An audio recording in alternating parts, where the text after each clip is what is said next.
I'm Evelyn, 36 female. I live in a quiet suburban neighborhood with my 10-year-old son, Jack, and work as a senior paralegal at a downtown law firm. For the most part, our life has been a carefully constructed fortress of peace, built brick by brick after a difficult divorce a few years ago.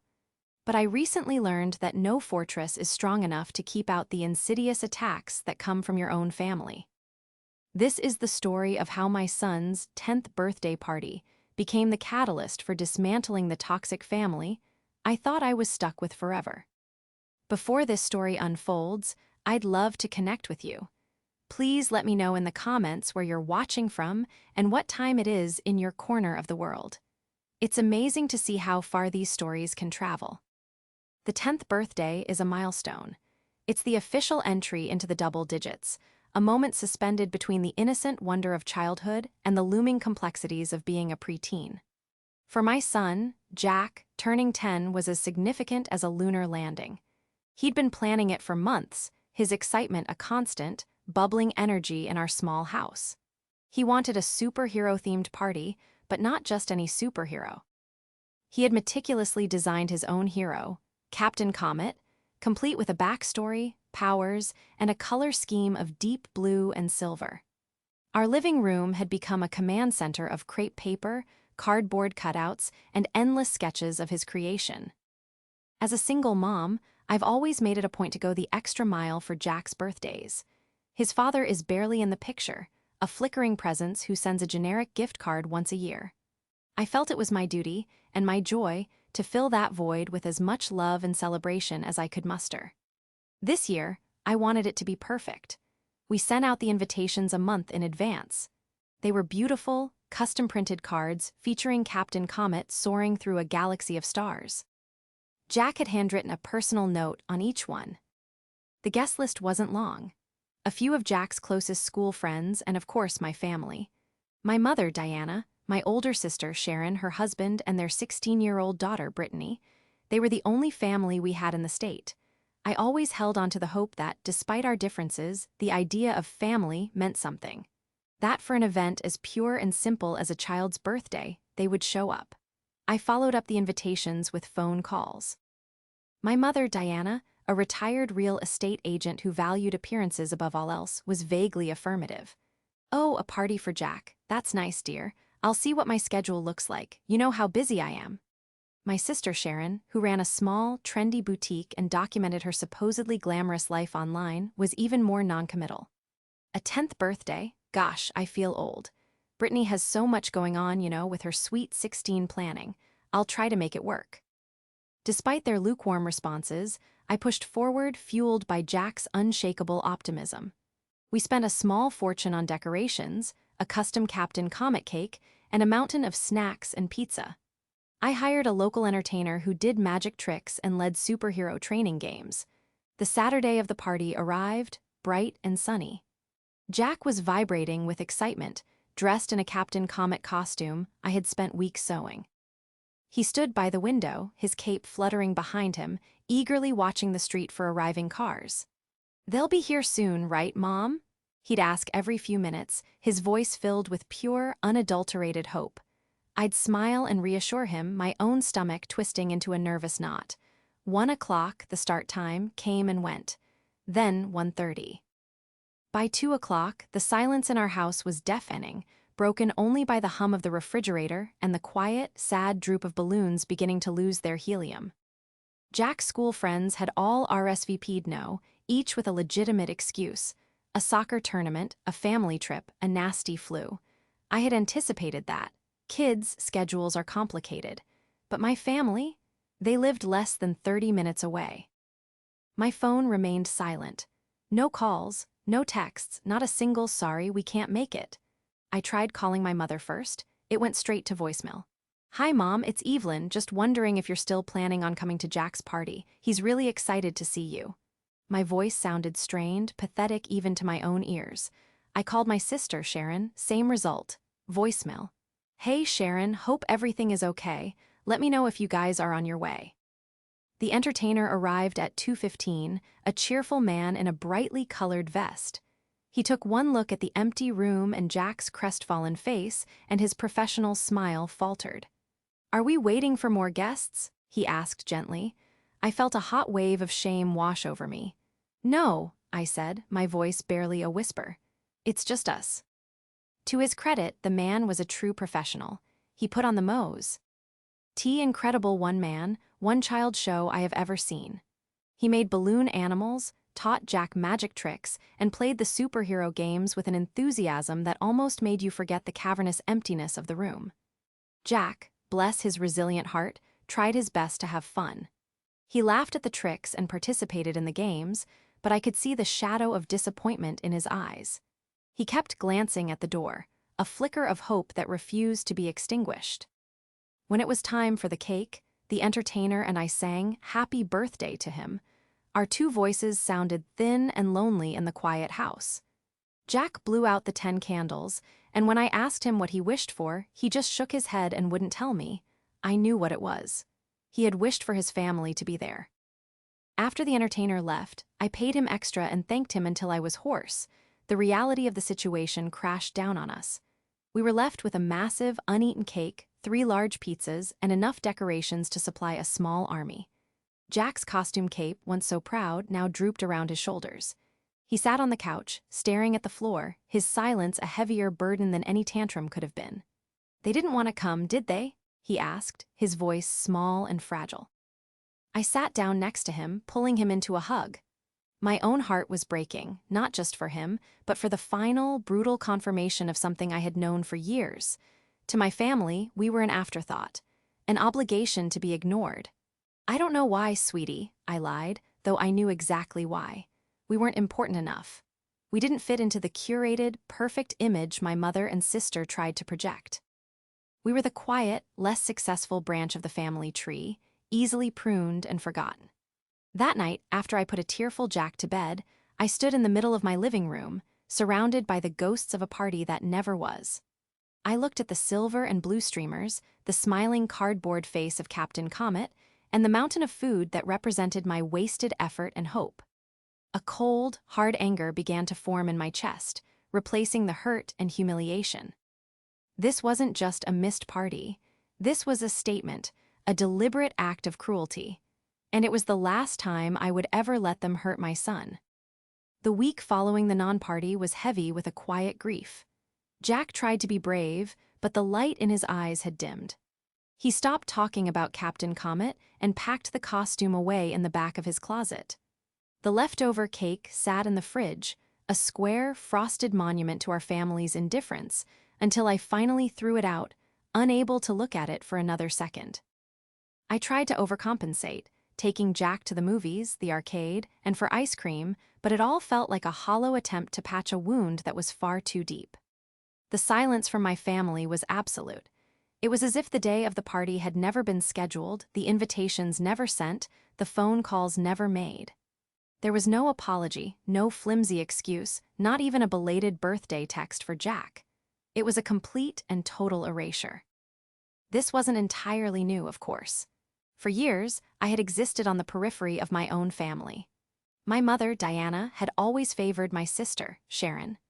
Sharon was the social one, the one who married a man with a respectable portfolio and opened a boutique that was more of a hobby than a business.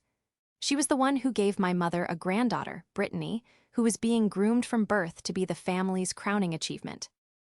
I, on the other hand, had a messy divorce, a regular 9-to-5 job as a paralegal, and a son who preferred drawing superheroes to playing golf.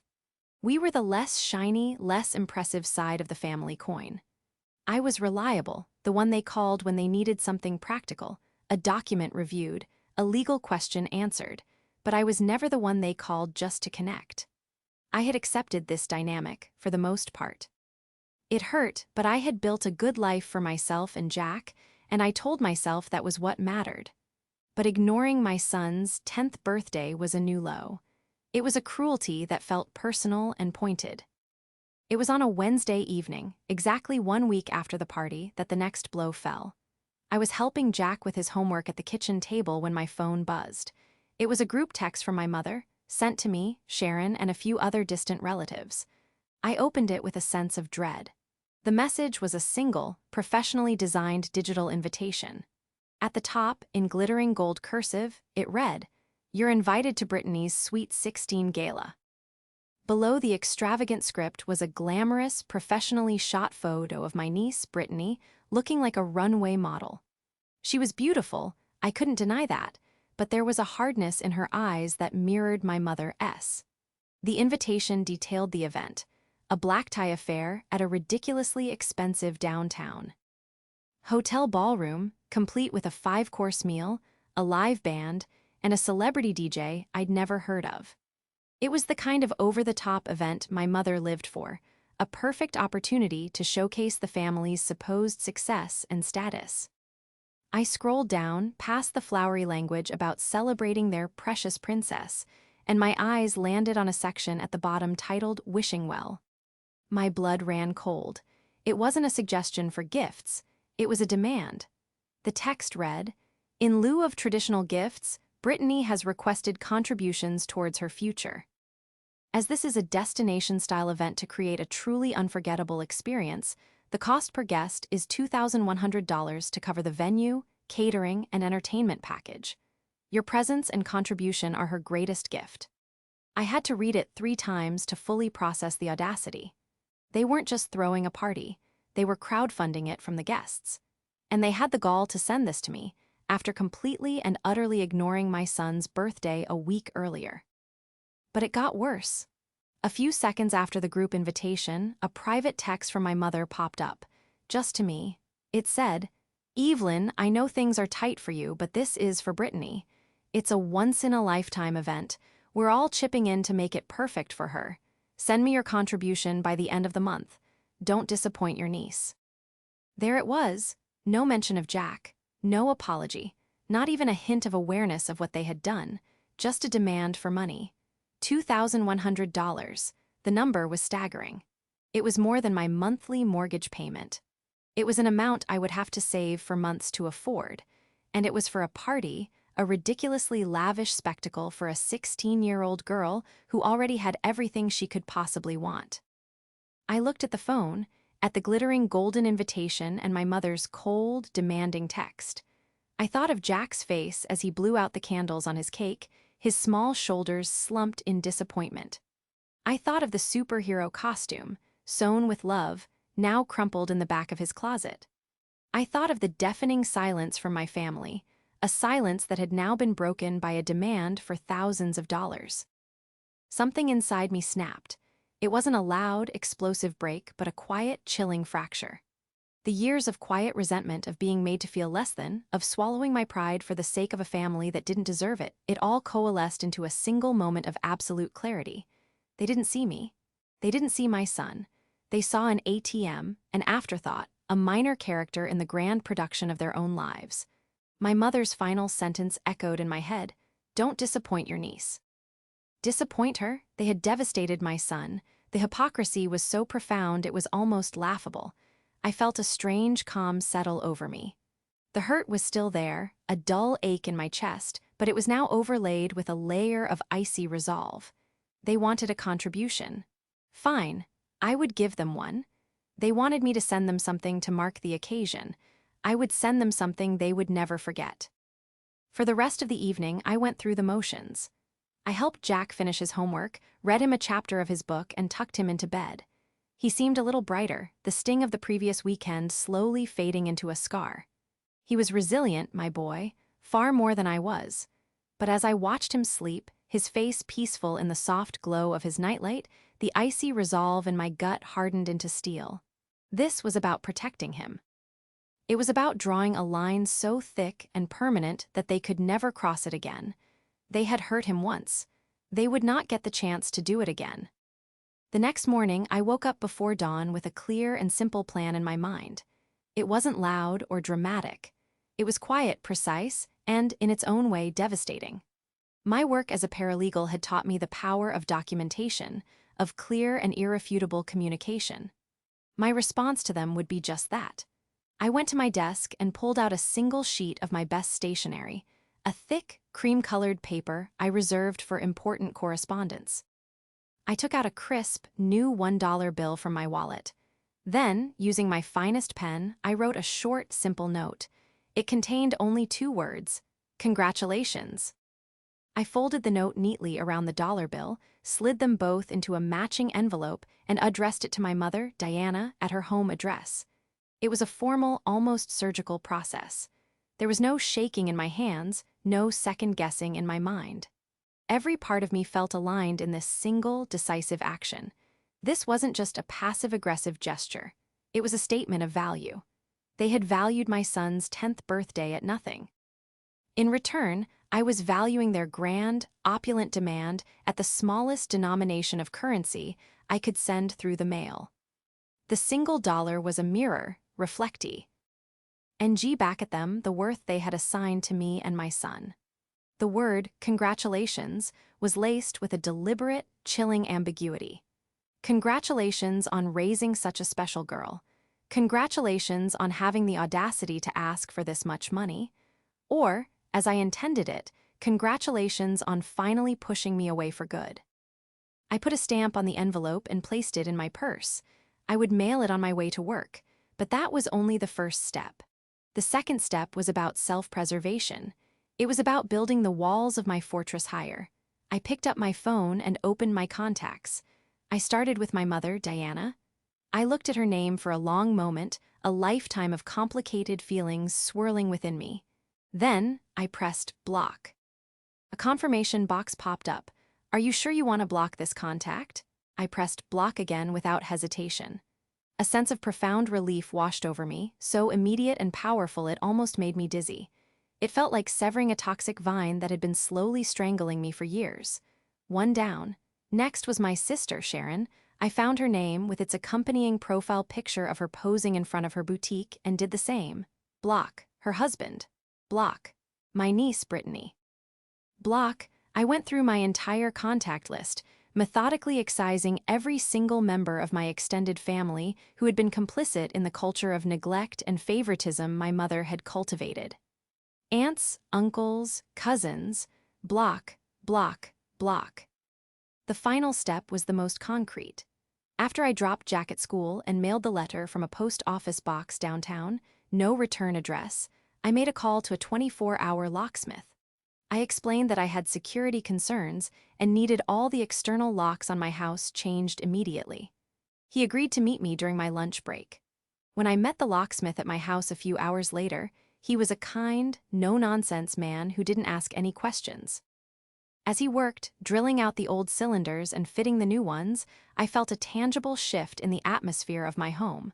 The sound of the drill was the sound of old ties being irrevocably broken.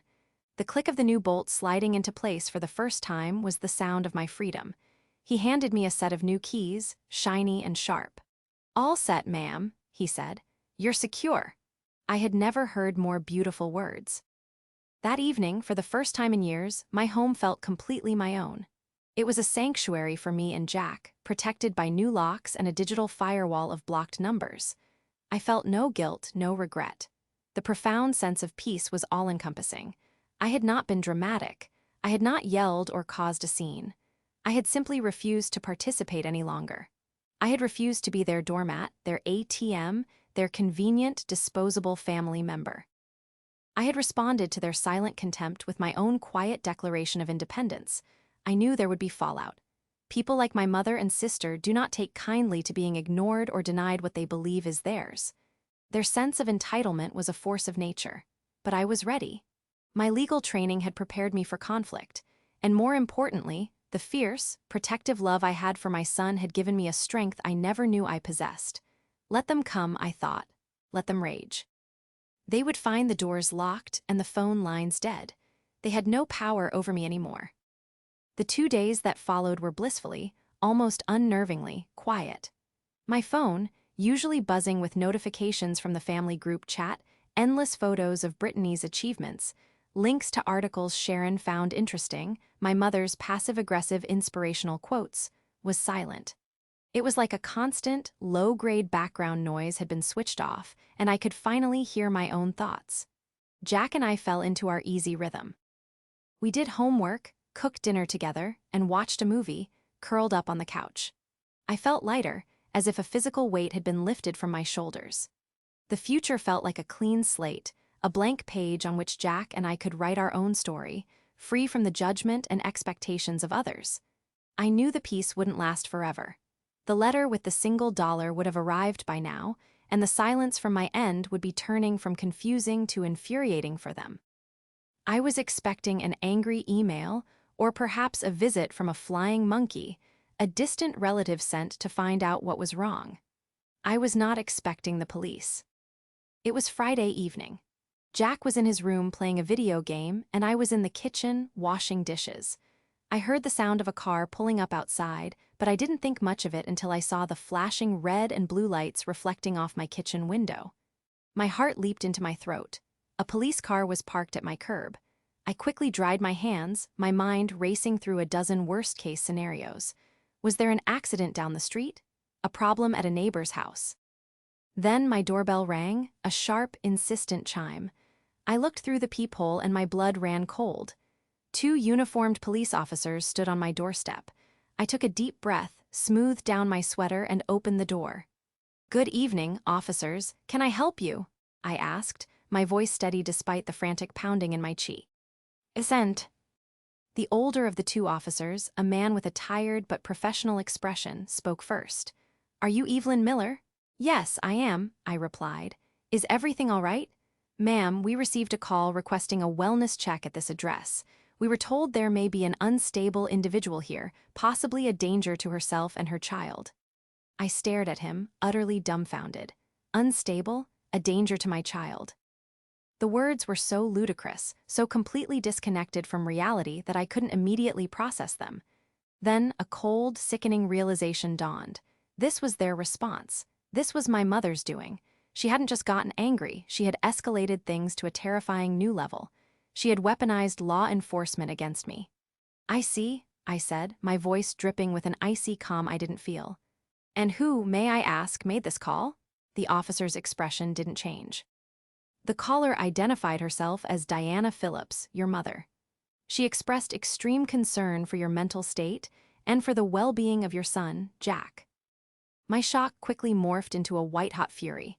How dare she? How dare she use my son, the very person she had so callously hurt, as a pawn in her vindictive game? I was a paralegal. I knew my rights, and I knew how to handle this. Panicking or getting hysterical would only play into their narrative. I needed to be calm, competent, and in control. "Officers," I said, my tone shifting to the professional demeanor I used at work. "I assure you, my son and I are perfectly fine." My mother, however, is retaliating against me because I have recently cut off contact with her due to a long history of emotional and financial manipulation. This call is a malicious and baseless attempt to harass me. The younger officer looked skeptical, but the older one seemed to be listening intently. "Ma'am, we have to take these calls seriously. Would you mind if we came in and spoke with your son, just to verify that everything is okay?" "Of course not," I said, stepping aside. "Please come in." I led them into the living room. "Jack," I called out, "could you come here for a minute, please? Some people are here to see us." Jack appeared in the doorway of his room, his eyes wide at the sight of the 2 police officers. He immediately looked at me, his expression a mixture of fear and confusion. I gave him a small, reassuring smile. "It's okay, sweetie. These officers just need to ask you a couple of questions." The older officer knelt to Jack's level. "Hey there, sport. My name is Officer Daniels. How are you doing tonight?" Jack, a shy but honest kid, looked from the officer to me. "I'm okay," he said quietly. "Are you safe here? Does your mom take good care of you?" Officer Daniels asked gently. Jack's brow furrowed. "Yes," he said, his voice a little stronger. "She's the best mom ever." While Officer Daniels spoke with Jack, the younger officer looked around the living room. It was clean, tidy, and filled with Jack's drawings and school projects. There was a bowl of fruit on the coffee table and a stack of library books. It was clearly the home of a loving and stable family. I saw the skepticism in his eyes begin to fade. I then turned to the officers. "If you need further proof that this is a retaliatory act, I can provide it." My mother and sister recently demanded $2,100 from me for my niece's birthday party, just 1 week after they all failed to show up for my son's 10th birthday. When I refused and blocked their numbers, they did this. I have the text messages saved. I held out my phone. Officer Daniels stood up and looked at me, a flicker of understanding in his eyes. He'd seen this kind of ugly family dispute before. "That won't be necessary, ma'am. It's clear that you and your son are fine." He turned to his partner. "We're clear here." They walked back toward the door and I followed them. "I want to file a report," I said firmly. "For harassment and for filing a false police report. This was a deliberate misuse of emergency services." Officer Daniels nodded. "You have every right to do that, Mom. We'll take your statement." He gave me a card with a case number on it and explained the process. After they left, I closed and locked the door, my entire body trembling with adrenaline and rage. They had sent the police to my house. They had tried to paint me as an unfit mother. This was no longer just about a missed party or a demand for money. This was war, and they had just made the colossal mistake of underestimating me. My career was built on navigating the law, on gathering evidence, and on building a case. My mother had just handed me a loaded weapon, and I was now fully prepared to use it. The time for quiet, symbolic gestures was over. It was time to unearth every secret they had and burn their carefully constructed world to the ground. The police incident was a declaration of war, and I was more than prepared to meet them on the battlefield. My mother and sister had operated in a world of social pressure, emotional manipulation, and veiled threats. I operated in a world of facts, evidence, and legal precedent. They had chosen the wrong person to provoke. The next morning, I woke up with a singular purpose.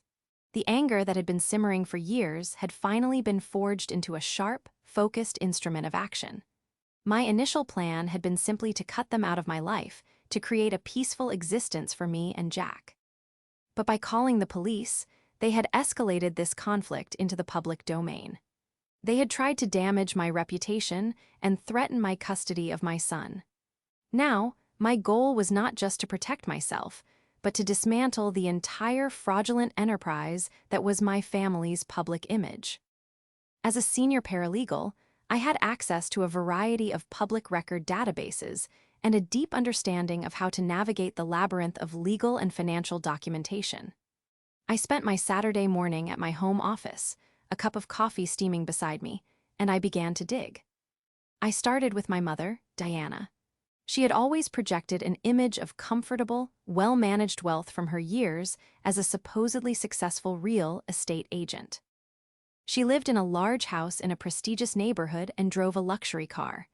But I had always suspected that the image was more brittle than it appeared. I started with a simple property search. The house, I discovered, had a massive mortgage, one that had been refinanced multiple times. I then pulled up court records. My eyes widened.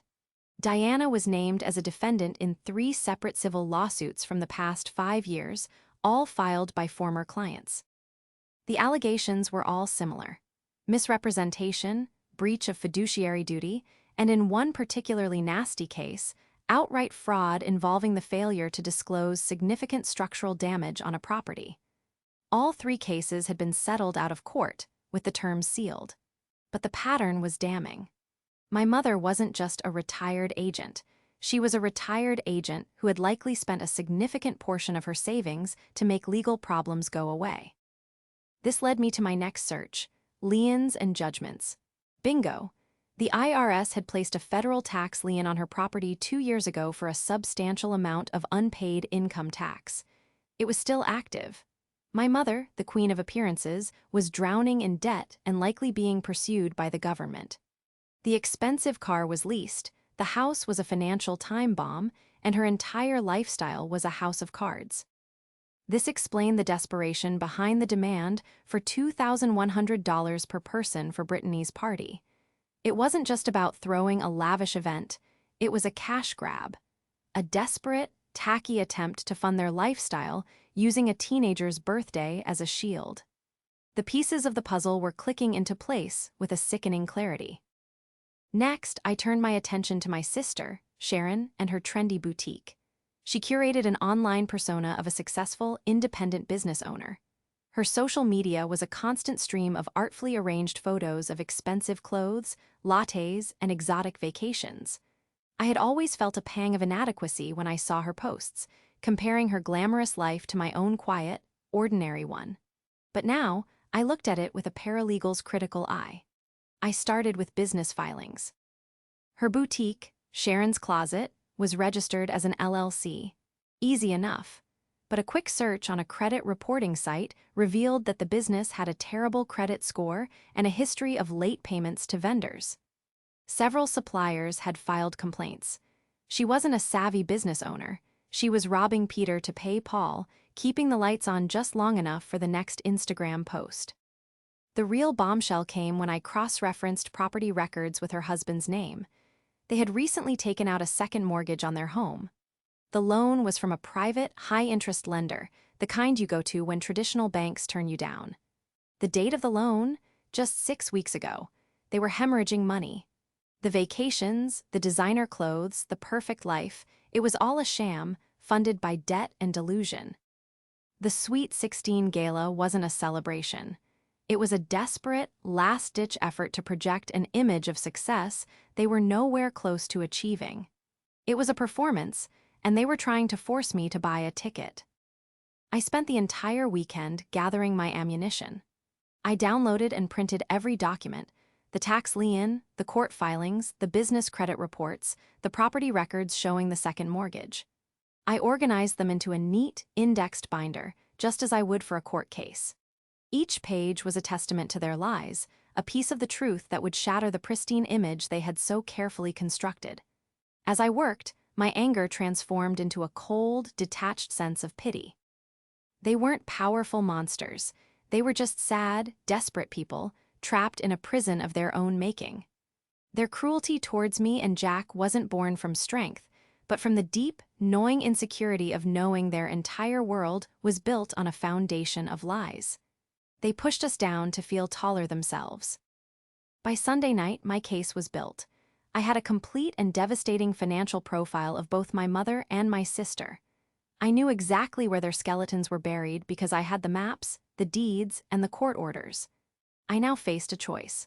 I could simply keep this information as a shield, a private insurance policy against future attacks, or I could use it as a sword.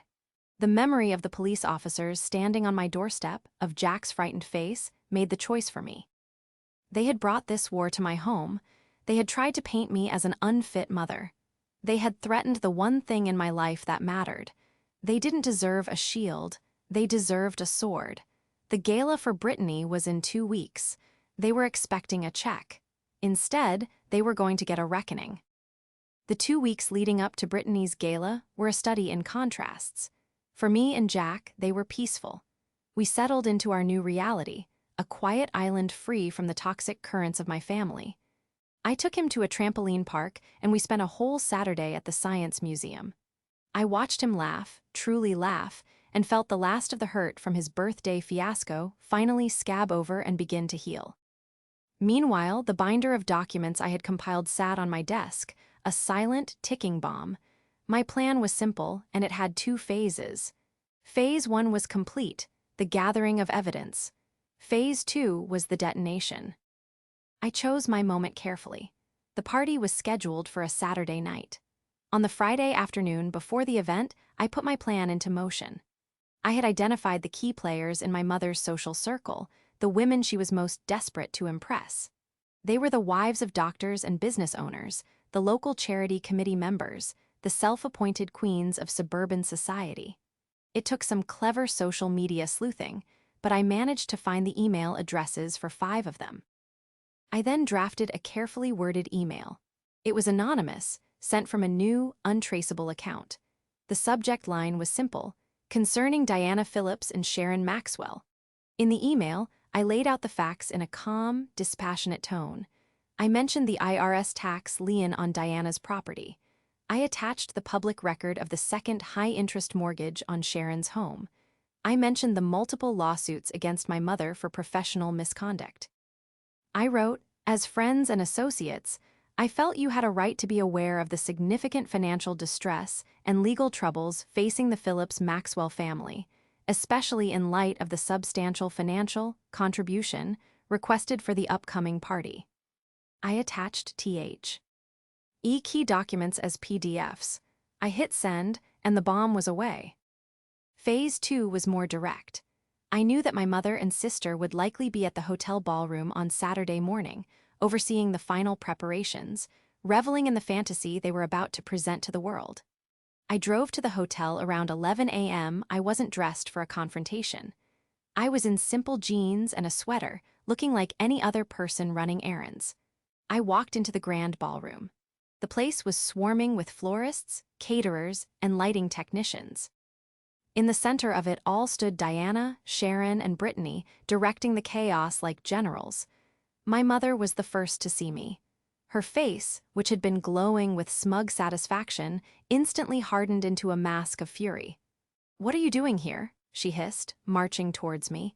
"You are not welcome here." Sharon and Brittany followed, their expressions a mixture of shock and contempt. "I'm not here for the party," I said, my voice calm and even. "I'm here to deliver my contribution in person." I held up a large manila envelope. My mother's eyes lit up with greedy triumph. She thought I had caved. She thought I had brought her a check for $2,100. "Well, it's about time you came to your senses," she sneered, reaching for the envelope. I pulled it back.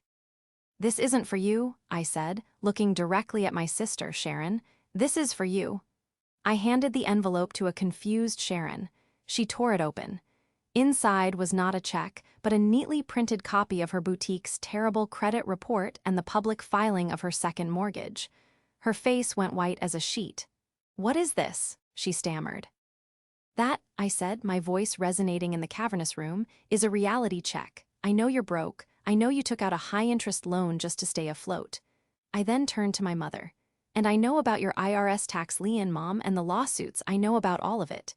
Diana looked as if I had physically struck her. The color drained from her face. How could you? How could I?" My voice rose, finally cracking with the years of suppressed pain and anger. "How could you? You ignored my son on his 10th birthday. You didn't call, you didn't text, you just let him sit there, waiting for a family that never cared.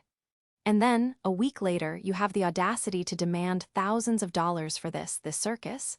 I gestured around the room. "And when I refused to be your personal bank, you sent the police to my house.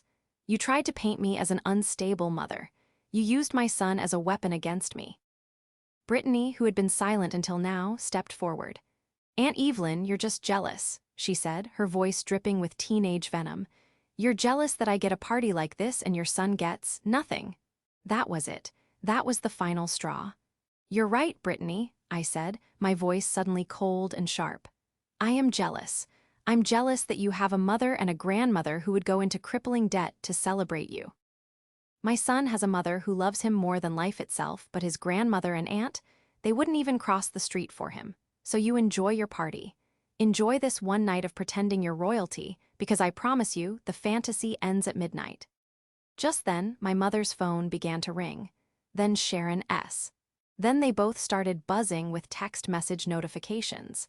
I saw my mother's face twist in confusion and then horror as she read a message. One of her socialite friends had forwarded her my anonymous email. The bomb had landed. "What did you do?" she shrieked, her voice echoing off the high ceilings. "I did what you taught me to do," I replied. "I protected my family, my real family, which is me and my son." I looked at their 3 stunned, horrified faces. They had built their world on a foundation of appearances, and I had just shown them the cracks. They weren't powerful, they were frauds. And now their entire social circle knew it. "The price of admission to my life is basic human decency," I said, my voice low but firm. "You couldn't afford it."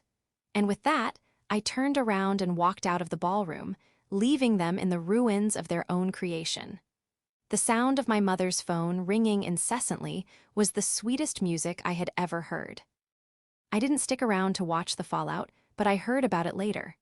A distant cousin, one of the few people I hadn't blocked, couldn't resist calling me with the gossip. The party, she said, was a disaster. At least half the guests canceled at the last minute, offering flimsy, transparent excuses. My anonymous email had spread through their social circle like wildfire. The ones who did show up treated my mother and sister with a cool, polite distance. The air was thick with whispered conversations and judgmental glances. The grand gala, meant to be the pinnacle of their social climbing, had become a public shaming.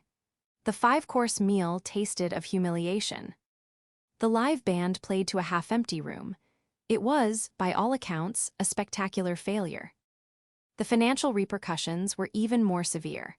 They were on the hook for the entire cost of the venue and catering, having failed to crowdfund it from their suddenly wary friends. My mother had to take a cash advance on a credit card to pay the vendors, digging herself even deeper into her financial hole. Sharon's boutique, already struggling, lost a significant number of its wealthy clients who no longer wanted to be associated with her.